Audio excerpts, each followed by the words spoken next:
عليكم ورحمة الله وبركاته.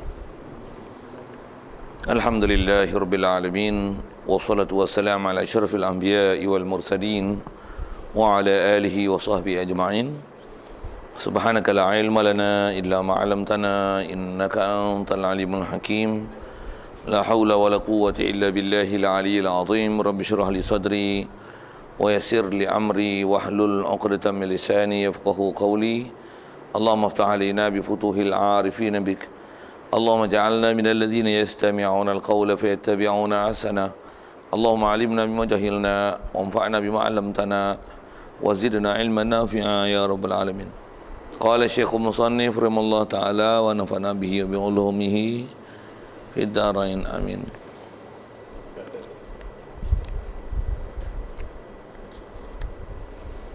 Kita muka surat 28 rasanya, kata musannif, dan dalil atas demikian itu ialah kita fikir dan tilik pada makhluk ini jikalau tidak sabit keadaan yang melekatkan sifat kudrat di zat Allah Ta'ala, nescaya tidak ada sifat kudrat, dan jika tidak ada pada Allah Ta'ala kudrat, nescaya adalah ia lemah, dan jika ia lemah, nescaya tiada menjadi ia akan makhluk ini, dan iaitu batil. Kerana makhluk ini sudah ada, maka tetaplah ada pada Allah Ta'ala kudrat, ianya tidak lemah. Kalau begitu, sabitlah keadaan yang melekat ia akan sifat kudrat di zat Allah Ta'ala. Wallahu a'lam. Hadirin sekalian, pertama sekali syukur, terima kasih kita ke Allah Ta'ala. Syukur kita pertama sekali nikmat hidup yang masih Allah Ta'ala beri ke kita, dan mensyukuri nikmat hidup ni sebahagian daripada ajaran Nabi SAW. Rasulullah ajar kita mensyukuri nikmat hidup dengan mengajar kita baca doa alhamdulillahillazi ahyana ba'da ma amatana wa ilaihin nusyur setiap kali kita bangun tidur. Doa itu mengisyaratkan bahawasanya kita disuruh puji Allah Ta'ala atas nikmat hidup yang telah dia hidupkan kita, dengan sebab dimatikan kita, dengan ditidurkan kita pada waktu malam ataupun waktu lain. Jadi dia hidupkan kita itu, kita syukur dia dengan memuji doa, dengan baca doa tersebut. Syukur juga kita pada Allah Ta'ala atas Islam yang diberi pada kita, yang kita dah Islam sejak lahir lagi. Mak yang kita Islam, maka Islamlah kita, dan syukur kita banyak-banyak. Islam yang kita dapat ni bukan Islam baka dan keturunan saja, tapi Islam yang dijadikan pada kita boleh datang ke masjid, ke surau, ke majlis ilmu, datang ke tempat-tempat yang kita boleh faham ajaran Nabi SAW, mantapkan dia dan menambah dan menjitukan apa pahaman yang ada. Dan kita pula Allah Ta'ala jadikan mudah menerima segala apa yang dibawa datang oleh Nabi SAW. Diberikan kita pula lembut hati, boleh ikut perintah Allah Ta'ala, boleh meninggalkan larangannya. Begitu juga diberikan kesihatan dan kelapangan masa, yang kalau kita lihat semua nikmat-nikmat tu, kita hitung satu-satu, tak semua orang dapat nikmat sedemikian. Tapi yang kita hadir di masjid pada malam ni, Allah Ta'ala bagi semua nikmat itu. Dia beri pula boleh datang ke masjid berjemaah pula maghrib, dan boleh duduk dalam masjid pula, tunggu pula majlis ilmu. Syukur banyak-banyak nikmat besar-besar tu diberi kita, dan insya-Allah kita manfaatkan segala limpahan kurnia itu untuk kita meneruskan bacaan kitab daripada kitab Misbah Munir ni, insya-Allah. Dan kita dalam masjid ni main niat iktikaf sama-sama. Kalau tak niat lagi, lafaz niatnya saja aku iktikaf dalam masjid ini kerana Allah Ta'ala. Dengan hadirkan niat itu di hati kita, insya-Allah sepanjang keberadaan kita dalam masjid ini, Allah Ta'ala hitungkan ia sebagai sebahagian daripada amal soleh kita. Amin. Kata musannif rahimallahu ta'ala, dan dalil atas demikian itu. Situ rasanya kita. Ya. Kata musannif, dan dalil atas demikian itu ialah kita fikir dan tilik kepada makhluk ini. Ada sekalian apa yang kita nak sambung ni, kalau ikut adalah nak berdalil kepada sifat kaunu qadiran yang kita dah bicara itu. Apa yang dikatakan kaun itu, yang dengan istilah sifat dalam bab sifat 20 ni dipanggil sifat ma'nawiyah. Mana sifat ma'nawiyah adalah sifat yang terhasil dari segi kaedah kita sebut datang main mana, munasabah apa. Di atas kaedah bahas dalam bab bahasa, pengistilahan dan pensabitan sifat ini, maka kita akan kata bahawasanya sifat ma'nawiyah hasil daripada sifat ma'ani.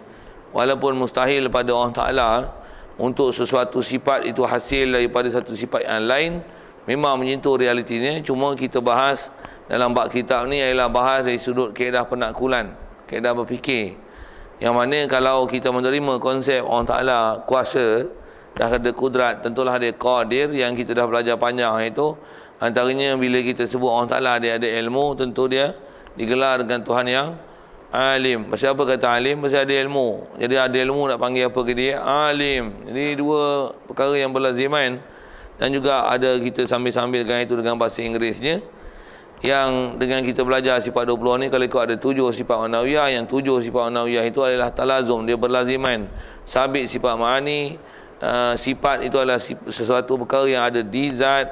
Bila ada pada Allah Ta'ala, pada zat Allah Ta'ala sifat ma'ani, tentulah tak dapat tidak mesti ada sifat ma'nawiyahnya. Dan sifat ma'nawiyah itu ni sifat gelaran dan Tuhan, bahkan keadaan boleh sifat itu ada di zat, itulah itu dipanggil kaun itu. Jadi apa yang telah nisbah kita bicara dululah. Cuma panjang kita punya cuti ni, minggu bulan lepas pula tak boleh datang. Tak bersihat sikit, hujan pula, elbat molek gitu. Orang pun tak berada, hubung pi ayat tu. Jadi kita tangguh lama lah. Ingat tak ingat pelajaran tu. Baik, macam mana pun kita akan sekali lalu nanti balik. Kalau tak faham juga, memang ada susahnya sikit bab ni, dan saya dah sebut itu dengan bandingan bahasa Inggeris apanya.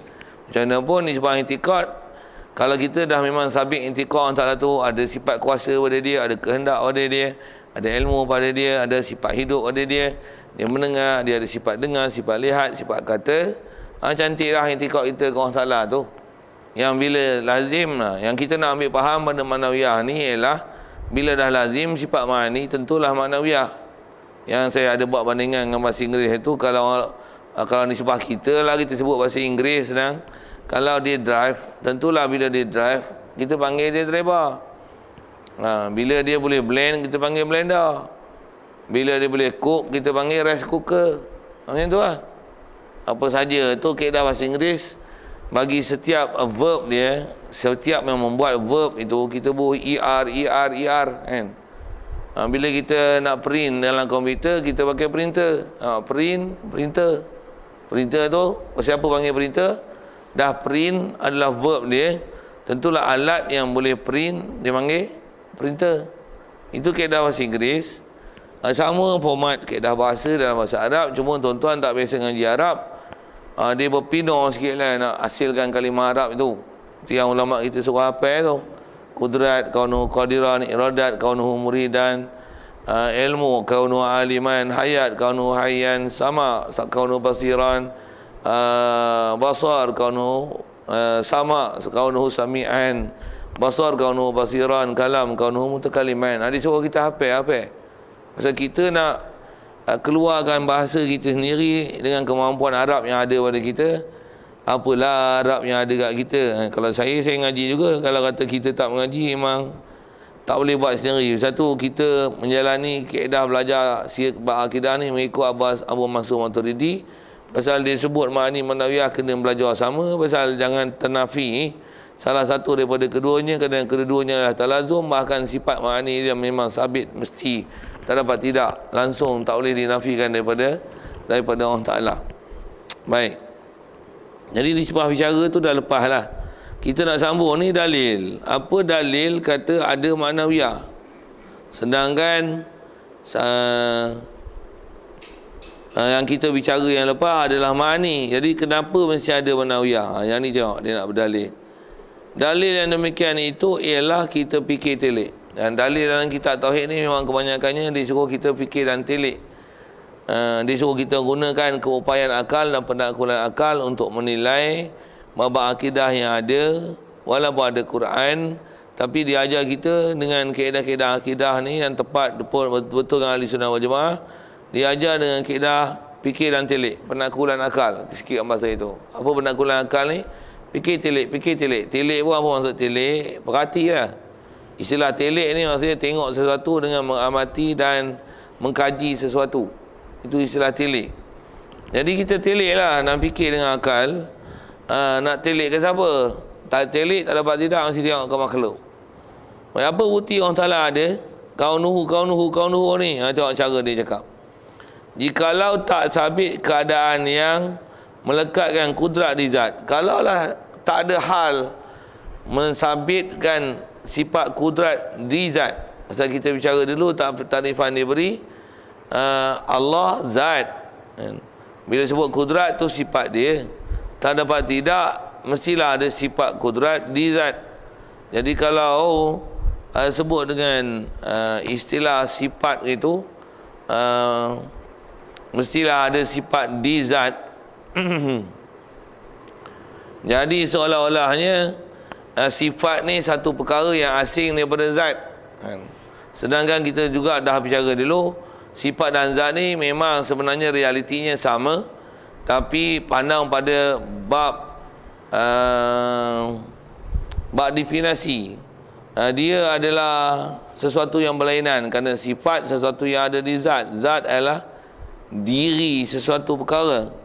Jadi bila sifat ada di zat, seolah-olah nampak macam sifat tu menumpang di zat. Sedangkan Allah Ta'ala mana mungkin mana menumpang. Jadi gunakan bahasa sifat ada di zat itu adalah kaedah penaklukan akal, kaedah fikir dan tilik. Baik, saja nak ulangkan sikit tentang istilah itu. Jadi kita pun nak dapat faham ma'ani. Lepas tu ma'ani mesti ada manawiyah, juga kaedah dia fikir dan tilik. Okay. Jadi kaedah dia macam ni. Kalaulah tidak ada keadaan yang melekatkan kudrat di zat Allah Ta'ala. Cuma bahasa dia guna bahasa petani dan bahasa kapur betul. Apa dia? Kalaulah tidak ada keadaan yang melekatkan sifat, seolah-olah sifat ni pek kan Allah Ta'ala gitu. Itu bahasa. Jadi apa-apa masalah bahasa kena tangguhlah pengarang punya kitab. Dia ni orang apa, jadi kena tengok tanggung bahasa dia. Kalau tak boleh cakap bahasa dia pun, gaya bahasa dia dan apa dia nak sampai tu, kita mesti tahu. Kita tak faham apa maksud. Jadi asal yang sebut ialah macam itulah.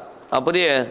Kalau saya sebut itu dengan ilmu dan alim, Allah Ta'ala bila ada ilmu tentulah digelar alim.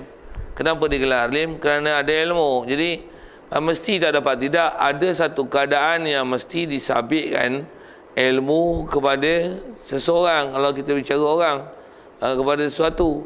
Kalau bicara ke Allah Ta'ala, kalau kata Allah Ta'ala ada ilmu, mestilah ilmu ni sandar ke siapa ilmu ni? Tentulah ilmu tu disandar ke zat, kan? Pasal mestilah siapa yang ada ilmu? Zat Allah ada ilmu. Tapi atas beza tak tarif sifat ilmu, seolah-olah macam satu sifat yang asing. Lepas tu bila dia asing, mestilah bila kata Allah bersifat ilmu, okey, jadi ada ilmu ke Allah Ta'ala, maka dengan sebab itu Allah adalah Tuhan yang alim. Alim tu macam mana? Alim tu adalah kaedah penamaan. Apabila suatu sifat sabit pada sesuatu, maka digelarlah dengan gelaran pemunya sifat. Baik. Selepas tu yang dia sebut istilah melekat-lekat ni, dah kata sifat pemunya sifat tu ada, tentulah bila dah sabit di diri zat, diri sesuatu, tentulah ada keadaan yang menghubung kaitkan sifat ni di zat, mesti ada. Itulah maknawiyah. Kalau ambil mudah ilmu alim, pasal apa kata orang Ta'ala alim? Pasal ada ilmu. Bila ada ilmu, maka Allah adalah Tuhan yang alim. Okey, bahasa tu mudah. Cuma bila kata Allah Ta'ala, bila dia ada ilmu, jadi seolah-olah ilmu ni benda asing. Ini dia. Seolah-olah lah. Walaupun atas kata sifat, jadi Allah ialah Allah, ilmu satu sifat yang ada di zat. Okey, dengan takrifan macam tu. Jadi seolah-olah asing. Baik, memang bahas kitab macam tu. Pasal dia kena bahas asing, definisi, bahasa, utus syarahan, muafakatkan dengan Quran, hadis apa. Itu memang kaedah bahas. Cuma di atas kita sebut nak faham tu, tang dia nak berdalil tu, yang kata sifat manawiyah tu. Jadi kalau Allah Ta'ala ni dia ada kuasa tapi tidak ada, tu dia guna, tidak ada keadaan yang melekatkan kudrat, sifat kudrat di zat Allah Ta'ala. Kalau keadaan tu dimustahilkan, sedangkan realitinya memang keadaan tu mesti ada. Pasal kalau sebut dengan ilmu, setiap berilmu mesti digelar alim. Tentulah diri orang alim tu ada pada dia ilmu, dan kalau guna bahasa melekat tu, mestilah ada keadaan ilmu melekat pada orang tu. Kalau nak guna bahasa melekat. Macam kalau saya sebut bahasa Inggeris, bila dia drove the car, so he is the driver. Maksudnya apa driver ni? Mesti ada satu perkara yang kita sabitkan bila dah drive, verb tu berlaku, mestilah pelaku dia tu dipanggil driver. Itu kaedah bahasa Inggeris sikit dari segi talazum bahasa. Satulah juga pada Allah Ta'ala pun gitulah. Jadi bila Allah Ta'ala ada ilmu sifat, Allah zat, mestilah ada ilmu di zat. Kan maksud dia dah jadi macam berasin tu. Jadi bila dah kata ada ilmu di zat, barulah digelar alim. Jadi tentulah ada keadaan ilmu pada diri Allah yang alim itu mesti ada. Yang tu yang diguna bahasa keadaan yang melekatkan sifat kudrat pada zat Allah Ta'ala. Itulah dipanggil kaun. Kaun tu lah kalau ikut sifat manawiyah. Walau bagaimana pun, kalau tuan-tuan pengingat balik apa saya ajar dulu, saya memang kata begini, selalu mengajar untuk mudah faham supaya tak takut tak faham sifat manawiyah tu, pasal dia kena support dengan bahasa Arab sikit baru faham betul-betul kan.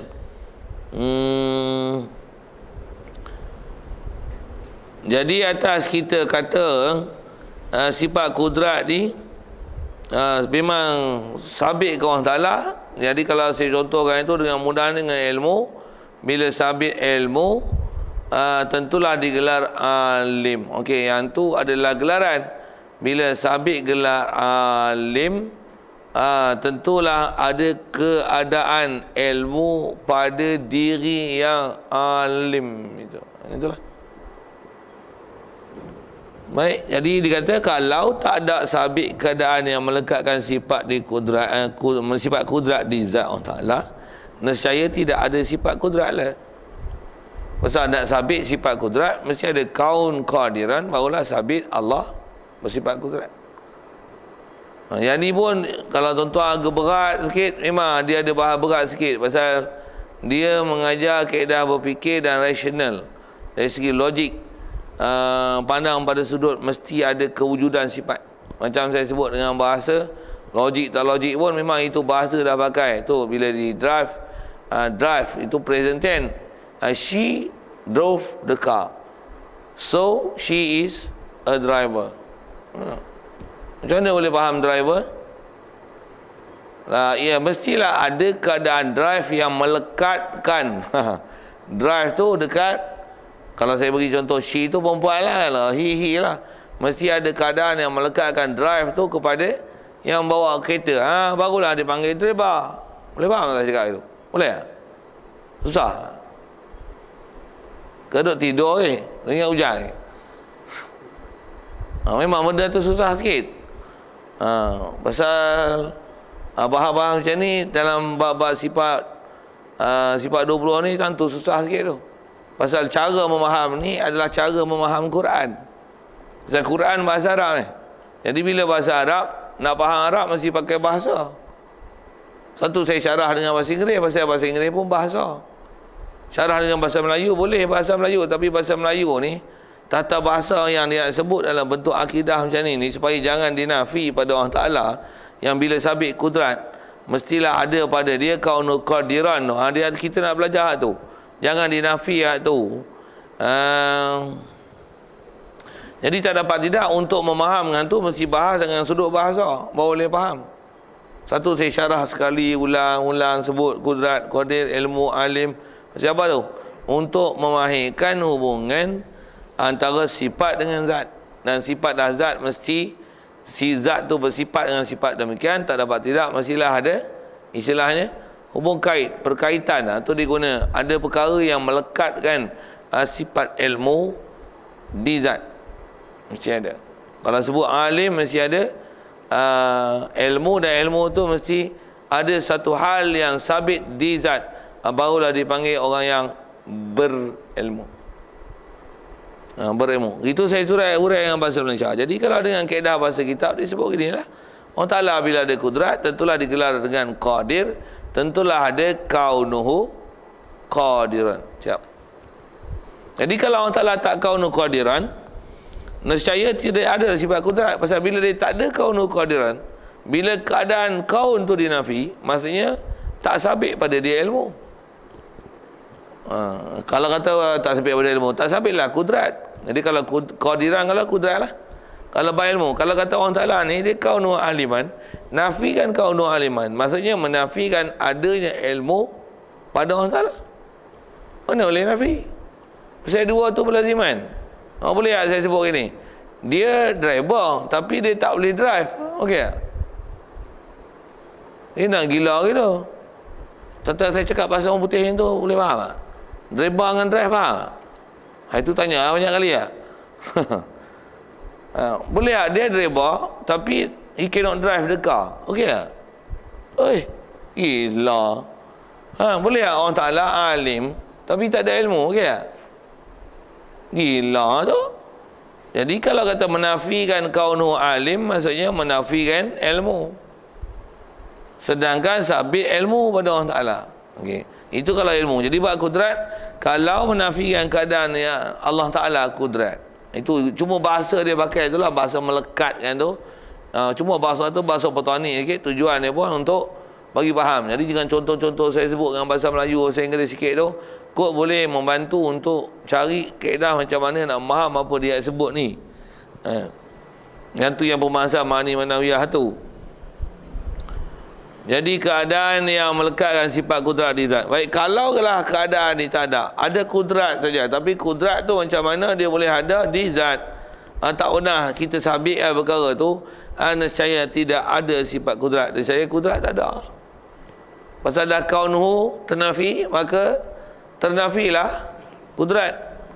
Macam kalau sebut dia ni tak alim tak ada ilmu. Tak ada lah. Dia kata tak alim. Kalau kata alim, dia ni alim siapa kata alim? Pasal ada ilmu. Kan mana boleh buang? Mana boleh buang? Jadi kalau kata nafikan kaunu qadiran, maksudnya menafikan kudrat. Nescaya tak ada sifat kudrat, dan jika tidak ada pada Allah Ta'ala kudrat, nescaya adalah ia lemah. Dah tak ada kudrat, lemah. Bila lemah macam mana? Jika ia lemah, nescaya tiada boleh menjadikan makhluk ni. Kita pun takkan jadi. Fikir telik tengok, kita duk jadi ke tak jadi? Apa maksud jadi tu? Duk ada, duk hidup. Kita duk sedar kita siapa sekarang. Tu pun macam mana pun ada juga orang tak sedar tu. Sikit pergi sebut gitu. Kita kena sedar kita ada di mana sekarang. Jadi kita ni memang lemah. Tiadalah yang menjadikan makhluk ini melainkan Allah Ta'ala. Jadi kalau kata Allah Ta'ala lemah, nescaya dia tidak menjadikan makhluk ni. Sedangkan kita ada tak? Ada. Untuk kita makhluk tak? Ada. Bila kita makhluk, kita ada, apa faham? Mestilah ada yang menjadikan kita. Bila ada kuasa tak? Tak ada kuasa, mana boleh buat kita. Jadi sabit tak kaunu qadiran. Sabit. Kalau ternafi qadiran, maksudnya subut jahil. Bila Allah Ta'ala kaunu qadiran, tentulah maka barulah disebut dengan sifat ma'ani. Sabitlah pada Allah Ta'ala kudrat. Itu kalau dengan bahasa Arab. Kalau ambil dengan sabitlah kudrat. Jadi kalau ada kaunu qadiran, tentulah ada kudrat. Kalau ambil ke bahasa Melayu tadi, kalau kata ada alim, tentu sabit ilmu. Saja nak buat bandingan bahasa tu untuk menunjukkan kaedah berhujah. Jadi balik pada apa dia sebut tadi. Kalau kata dia tak ada kaunuhu qadiran, tentulah tak ada pada dia kudrat. Pasal ternafi kaunu qadiran, ternafilah kudrat. Bila tak ada kudrat, maksudnya lemah. Bila lemah, tak boleh buat langit bumi. Nak kata langit bumi tak ada, tak boleh. Pasal duk ada. Itu kita duk ada. Kita duk ada, mestilah ada yang menjadikan langit bumi. Dan yang menjadikan langit bumi, mestilah menjadikan langit bumi yang sempurna, yang tidak dikategorikan sebagai lemah, yang tidak dikategorikan sebagai ternafi kuasa. Jadi mesti sabit kuasa, sabit kudrat. Bila sabit kudrat, tentulah sabit kaunuhu qadiran. Itu. Cuma nak belajar apa nak kuliah berfikir macam ni tuan. Kalau disebar kita tengok zaman sekarang yang ayat-ayat susun macam ni, ini fakta macam ni. Yang ni ialah kaedah lawyer. Jadi kita mengaji tauhid macam ni kaedah lawyer. Kaedah bercakap. Mau cakap macam mana, berhujah macam mana. Walaupun kita tak pernah tengok Allah Ta'ala, tapi dengan cara kita susun ayat ni, memang kita dapat yakin maksudnya mesti Allah Ta'ala kudrat pun sabit, mestilah sabit juga kaunu qadiran. Mesti punya. Kalau ada orang nafi maksudnya tak berakai. Macam mana saya sebut, dia drive the car tapi dia tak drive. Mana boleh jadi gitu? Dia drive the car tapi dia bukan driver. Driver orang lain. Dia cuma drive tapi dia tak driver. Okey tak? Cuma sekali lagi sebut, kalau tuan-tuan tak asal bahasa Inggeris, tak faham Arab, tak faham. Sikit lagi kalau syarah hari ni. Itu yang mengaji walaupun sebut bahasa Inggeris ke bahasa Melayu ke, maksudnya belajar tu ada sesuatu tu yang kita boleh ambil, antaranya kaedah-kaedah bahasa macam ni. Pasal bahasa lah membantu kita untuk memahamkan, kalau disebut Quran, hadis-hadis dan kata ulama. Satu asal saya nak syarah tu semua syarah bahasa itu.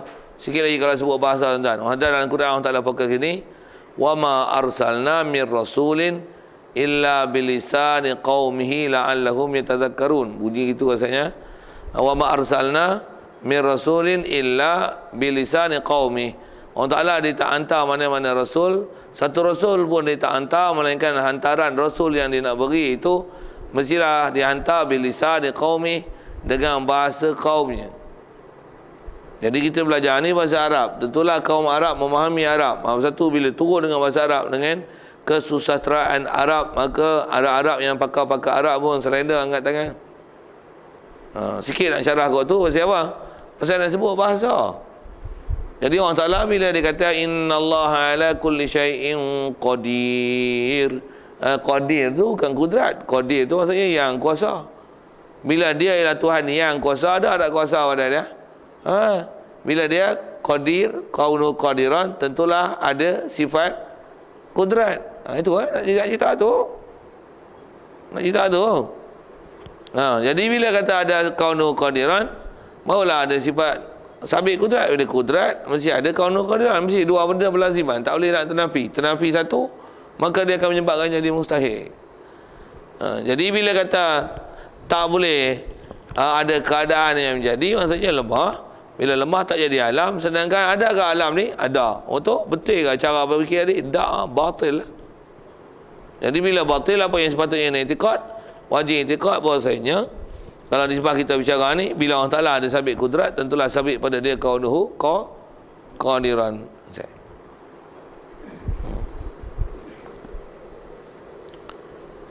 Inilah kata dia tidak lemah. Baik, kalau gitu sabitlah keadaan yang melekat ia akan sifat kudrat di zat Allah Ta'ala itu, pada sifat Allah Ta'ala itu. Wallahualam. Jadi dah gitu, tentulah ada pada Allah Ta'ala sifat kudrat, dan bila ada kudrat tentulah ada kaunuhu qadiran. Cuma bahasa dia guna melekat-melekat tu lah. Tuan-tuan jangan faham berwegam apa. Bukan kanji ke gandam lop ke apa. Jangan buat bodoh tu. Orang ulang 3-4 kali ya. Boleh tak faham lagi tentang istilah melekat-melekat tu. Macam mana pun kalau tak faham, sekilas bahasa sekali lagi istilah melekat ni.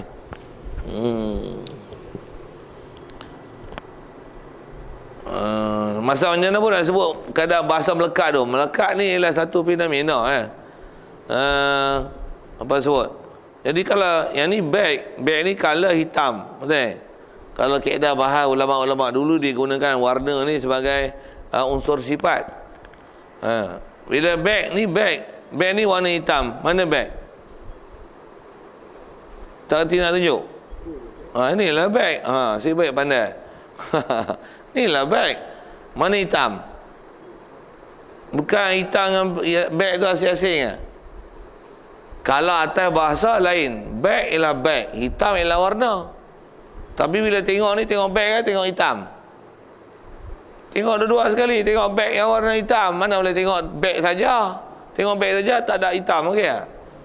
Untuk tengok hitam saja tak nampak bag. Itu lagi gila, waya tu baru keluar Tanjung. Kan bahasa dah bahasa gitu. Jadi bila dah ada beg yang berwarna hitam, ada tak keadaan hitam yang mesti ada kat beg? Mestilah. Itulah kaunuhu. Itu je. Itulah kaunuhu tu. Cuma dia guna bahasa melekat. Melekat tu bahasa dia, kaedah dia. Okey. Kalau atas bahasa asal tu yang panggil kaunuhu, keadaan tu. Baik. Itu habislah kaunuhu qadiran. Jadi prinsip nak memaham pada kau ni, kalau ikut apa kita sebut ni ulangan, cuma bab ni memang dia susah satu ulang pi. Pasal benda-benda yang memang kadang nak